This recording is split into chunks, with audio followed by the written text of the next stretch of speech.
Prime Minister Modi is laying the foundation stone of the Sri Kalki Dham temple. He is in fact addressing the gathering live. Let's cut across.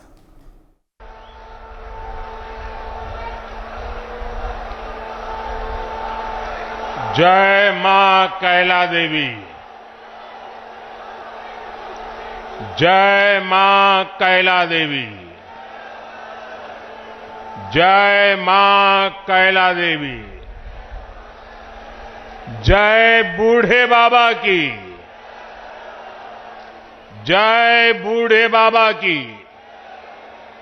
Bharat माता की, भारत माता की। सभी संतों से प्रार्थना है कि अपना स्थान लीजिए।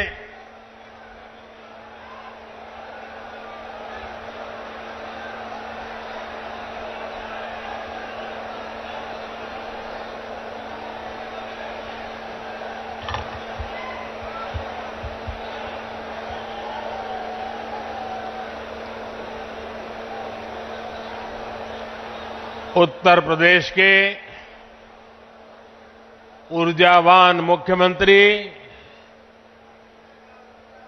श्रीमान योगी आदित्यनाथ जी, पूज्य श्री अवधेशानंद गिरी जी, कल्की धाम के प्रमुख आचार्य प्रमोद कृष्णम जी, पूज्य स्वामी कैलाशानंद ब्रह्मचारी जी, पूज्य सद्गुरु श्री जितेश्वर जी,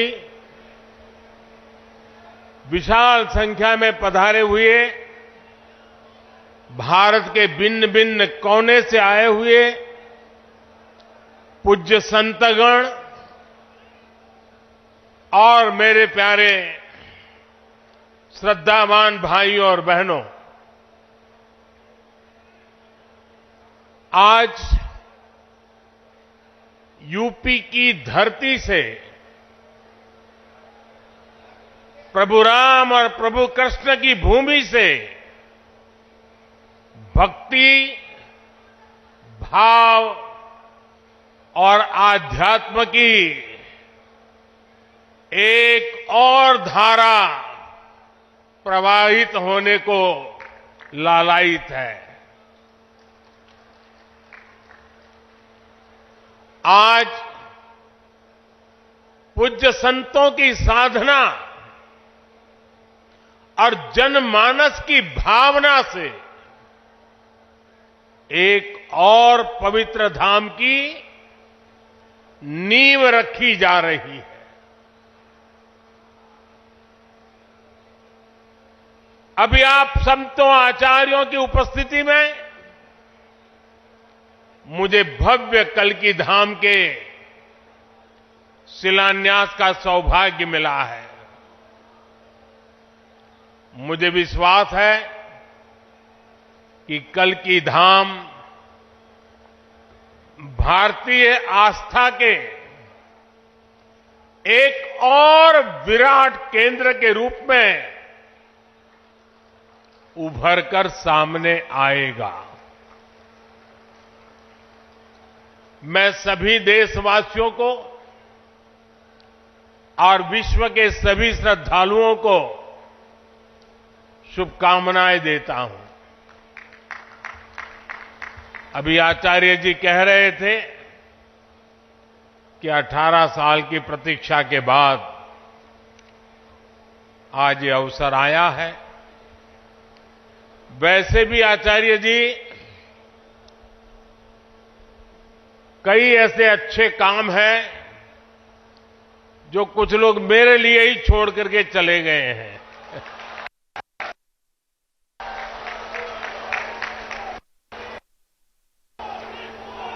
और आगे भी जितने अच्छे काम रह गए हैं ना, उसके लिए बस ये संतों का, जनता जनार्दन का आशीर्वाद बना रहे, उसे भी पूरे करेंगे। साथियों, आज छत्रपति शिवाजी महाराज की जन्म जयंती भी है। ये दिन इसलिए और पवित्र हो जाता है और ज्यादा प्रेरणादायक हो जाता है। आज हम देश में जो सांस्कृतिक पुनरोदय देख रहे हैं, आज अपनी पहचान पर गर्व और उसकी स्थापना का जो आत्मविश्वास दिख रहा है, वो प्रेरणा हमें छत्रपति शिवाजी महाराज से ही मिलती है। मैं इस अवसर पर छत्रपति शिवाजी महाराज के चरणों में श्रद्धापूर्वक नमन करता हूं, उन्हें श्रद्धांजलि अर्पित करता हूं। साथियों, पिछले दिनों जब प्रमोद कृष्णम जी मुझे निमंत्रण देने के लिए आए थे,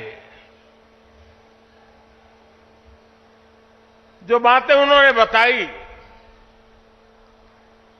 उसके आधार पर मैं कह रहा हूं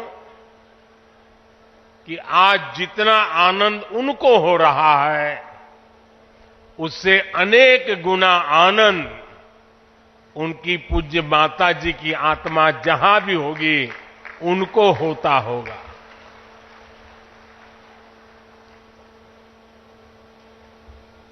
और मां के वचन के पालन के लिए एक बेटा कैसे जीवन खपा सकता है, ये प्रमोद जी ने दिखा दिया।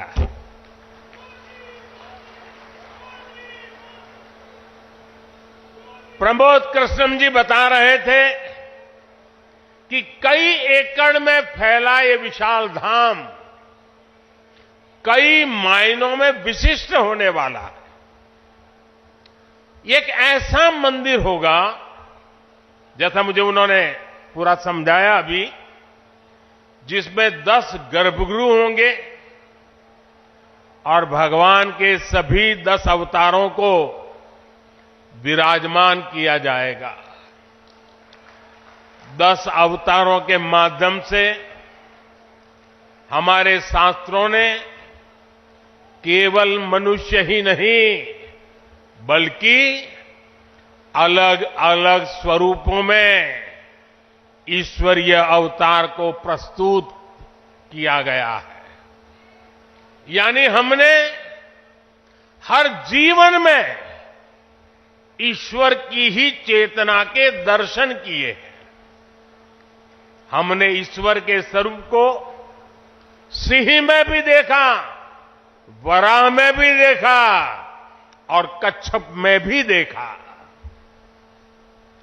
इन सभी स्वरूपों की एक साथ स्थापना हमारी मान्यताओं की व्यापक छवि प्रस्तुत करेगी। ये ईश्वर की कृपा है कि उन्होंने इस पवित्र यज्ञ में मुझे माध्यम बनाया है, इस शिलान्यास का अवसर दिया है। और अभी जब वो स्वागत प्रवचन कर रहे थे, तब उन्होंने कहा कि हर किसी के पास कुछ न कुछ देने को होता है, मेरे पास कुछ नहीं है, मैं सिर्फ भावना व्यक्त कर सकता हूं।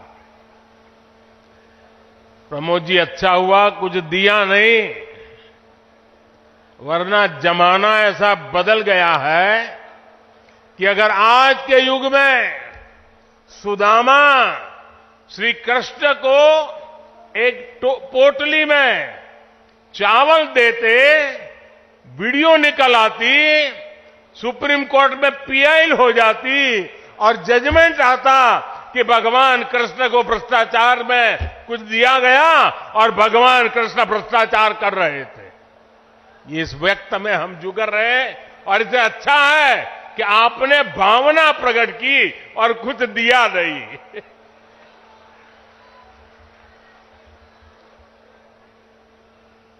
मैं इस शुभ कार्य में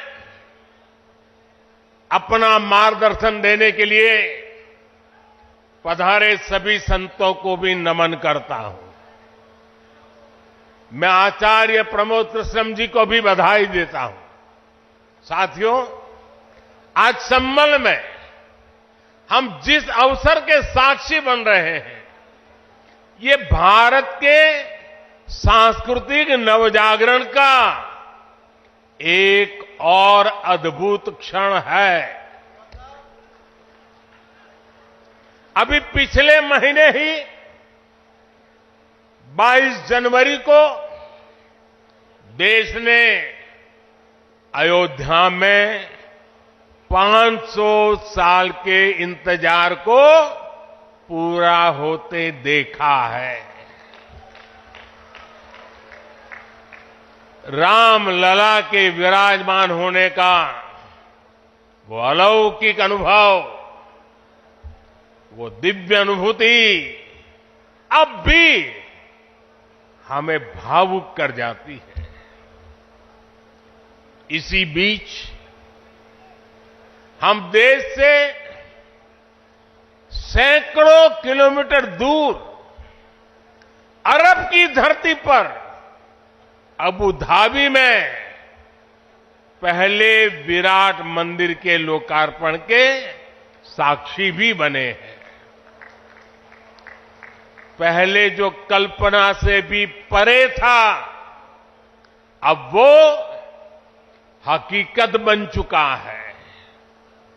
और अब हम यहां संभल में भव्य कल की धाम के शिलान्यास के गवाह बन रहे हैं। भाई और बहनों, एक के बाद एक ऐसे आध्यात्मिक अनुभव, सांस्कृतिक गौरव के ये पल हमारी पीढ़ी के जीवन काल में इसका आना, इससे बड़ा सौभाग्य क्या हो सकता है। इसी कालखंड में हमने विश्वनाथ धाम के वैभव को काशी की धरती पर देखा है, निखरता हुआ देखा है। इसी कालखंड में हम काशी का कायाकल्प होते देख रहे हैं। इसी दौर में महाकाल के महालोक की महिमा हमने देखी है। हमने सोमनाथ का विकास देखा है, केदार घाटी का पुनर्निर्माण देखा है। हम विकास भी, विरासत भी, इस मंत्र को आत्मसात करते हुए चल रहे हैं। आज एक और हमारे तीर्थों का विकास हो रहा है, तो दूसरी ओर शहरों में हाई टेक इंफ्रास्ट्रक्चर भी तैयार हो रहा है। आज अगर मंदिर बन रहे हैं, तो देश भर में नए मेडिकल कॉलेज भी बन रहे हैं। आज विदेशों से हमारी प्राचीन मूर्तियां भी वापस लाई जा रही है और रिकॉर्ड संख्या में विदेशी निवेश भी आ रहा है। ये परिवर्तन प्रमाण है साथियों, और प्रमाण इस बात का है, समय का चक्र घूम चुका है। एक नया दौर आज हमारे दरवाजे पर दस्तक दे रहा है। ये समय है हम उस आगमन का दिल खोलकर स्वागत करें। इसलिए मैंने लाल किले से देश को विश्वास दिलाया था, यही समय है, सही समय है। साथियों, जिस दिन अयोध्या में राम मंदिर की प्राण प्रतिष्ठा हुई थी, तब मैंने एक और बात कही थी। 22 जनवरी से अब नए काल चक्र की शुरुआत हो चुकी है। प्रभु श्री राम ने जब शासन किया तो उसका प्रभाव हजारों वर्ष तक रहा। उसी तरह राम लला के विराजमान होने से अगले 1000 वर्षों तक भारत के लिए एक नई यात्रा का शुभारंभ हो रहा है। अमृत काल में राष्ट्र निर्माण के लिए पूरी सहस्त्र शताब्दी का ये संकल्प केवल एक अभिलाषा भर नहीं है, ये एक ऐसा संकल्प है जिसे हमारी संस्कृति ने हर कालखंड में जीकर दिखाया है। भगवान कल्कि के विषय में आचार्य प्रमोद कृष्णम जी ने गहरा अध्ययन किया है।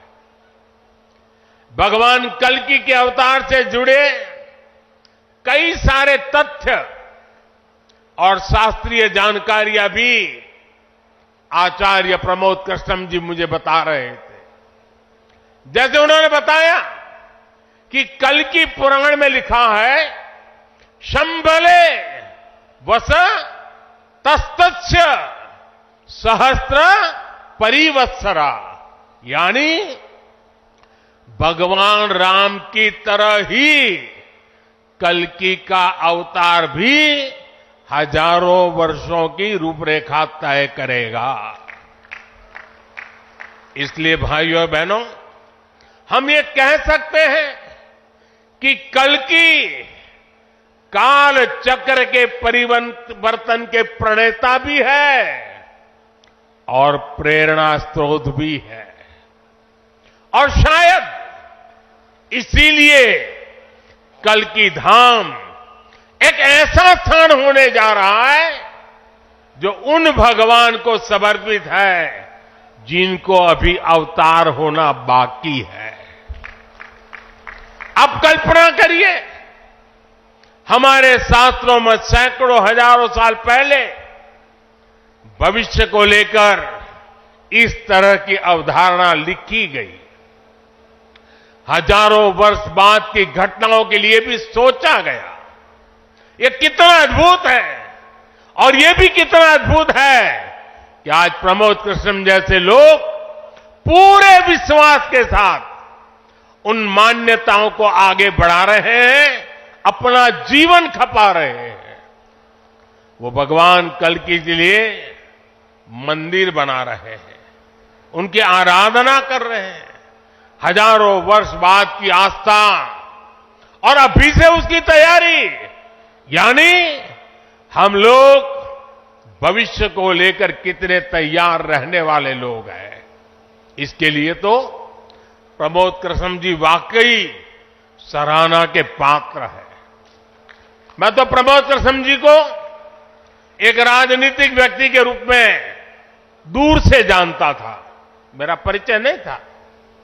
लेकिन अभी जब कुछ दिन पहले मेरी उनसे पहली मुलाकात हुई तो ये भी पता चला कि वो ऐसे धार्मिक आध्यात्मिक कार्यों में कितनी मेहनत से लगे रहते हैं।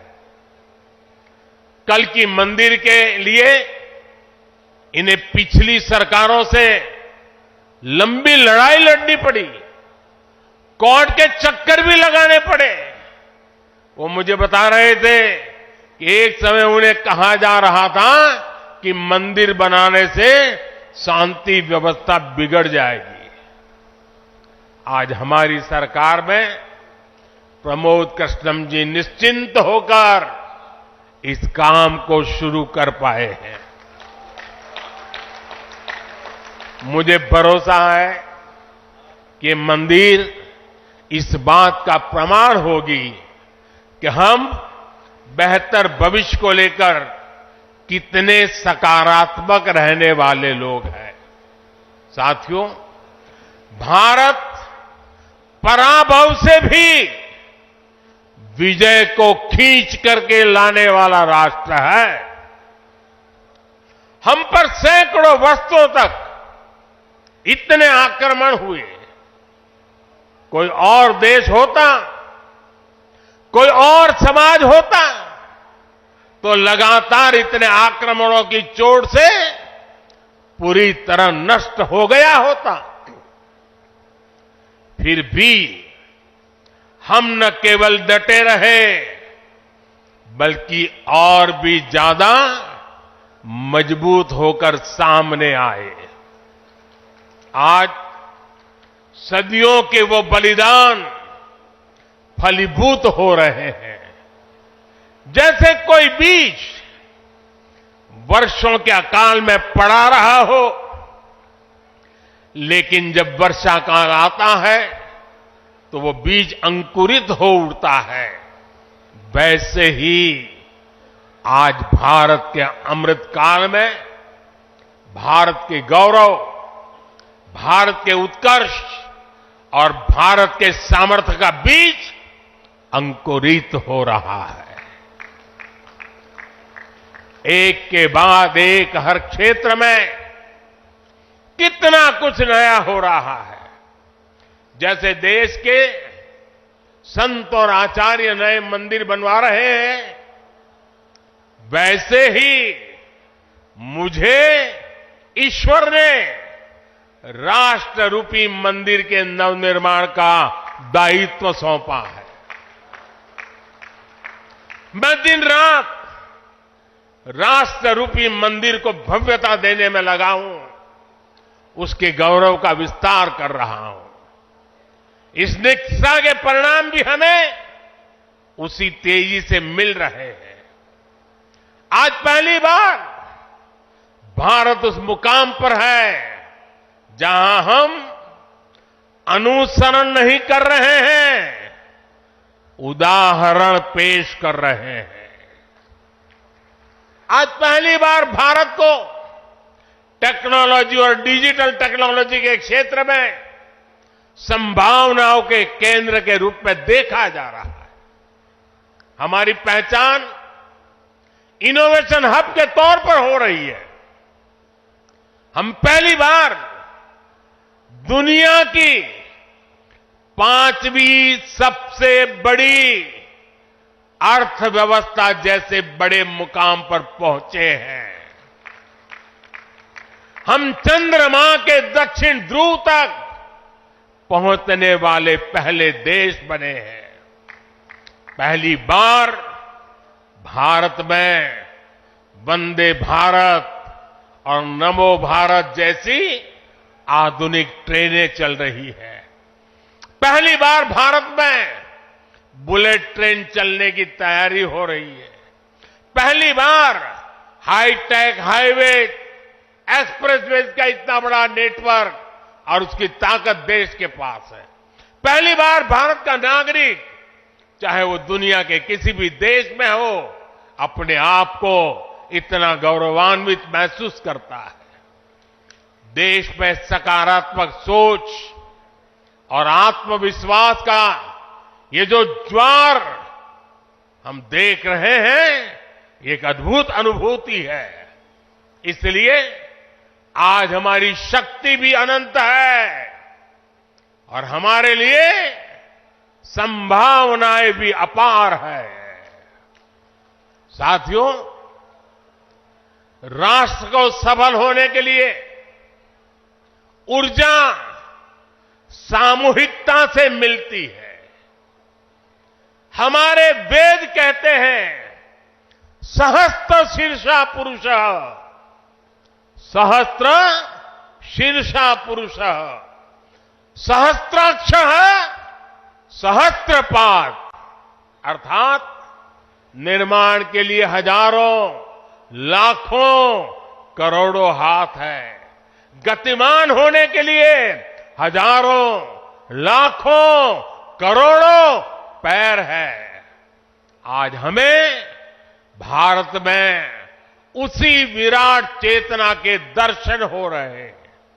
सबका साथ, सबका विकास, सबका विश्वास और सबका प्रयास, इस भावना से हर देशवासी एक भाव से, एक संकल्प से राष्ट्र के लिए काम कर रहा है।